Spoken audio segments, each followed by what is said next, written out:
Hello all. Railway recruitment boards నుంచి 2019 group డీకి సంబంధించినటువంటి fee రిఫండ్కి సంబంధించినటువంటి అప్డేట్ వచ్చింది. గతంలో వీళ్ళు ఫీ రిఫండ్కి సంబంధించినటువంటి బ్యాంక్ డీటెయిల్స్ని అప్డేట్ చేసుకోవాల్సిందిగా లింక్ని ఇవ్వడం జరిగింది. అయితే కొంతమంది బ్యాంక్ డీటెయిల్స్లో రాంగ్ డీటెయిల్స్ ఇవ్వడం ద్వారా, ఇన్కంప్లీట్ డీటెయిల్స్ ఇవ్వడం ద్వారా, IFSC number, bank account number అనేది రాంగ్ ఇవ్వడం వల్ల కొంతమందికి ఫీ రిఫండ్ అనేది చేయలేకపోయాము. కాబట్టి ఎవరెవరికైతే ఫీ రిఫండ్ కాలేదో వాళ్ళు మళ్ళీ బ్యాంక్ డీటెయిల్స్ని అప్డేట్ చేసుకోవాల్సిందిగా వాళ్ళు వెబ్సైట్లో మళ్ళీ లింక్ ఇవ్వడం జరిగింది. కావున అభ్యర్థులు ఎవరెవరికైతే ఫీ రిఫండ్ అనేది అవ్వలేదో వాళ్ళు ఆర్ఆర్బీ యొక్క అఫీషియల్ వెబ్సైట్లోకి వెళ్ళి వాళ్ళ యొక్క బ్యాంక్ డీటెయిల్స్ని అప్డేట్ చేయొచ్చు. అయితే వీళ్ళు ఇక్కడ ఇవ్వడం జరిగింది ఏంటి అని అంటే క్యాండిడేట్స్కి ఈ యొక్క బ్యాంక్ డీటెయిల్స్ని అప్డేట్ చేసుకోవడానికి ఏప్రిల్ 26 నుంచి మే 5 వరకు టైం ఇవ్వడం జరిగింది.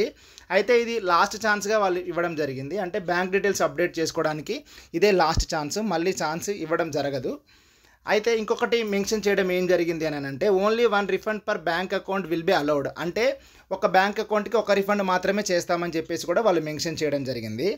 కావున అభ్యర్థులు ఎవరెవరికైతే ఫీ రిఫండ్ అవ్వలేదో వాళ్ళు ఆర్ఆర్బీ యొక్క అఫీషియల్ వెబ్సైట్కి వెళ్ళి వాళ్ళ యొక్క బ్యాంక్ డీటెయిల్స్ని అప్డేట్ చేసుకోవచ్చు. Thank you.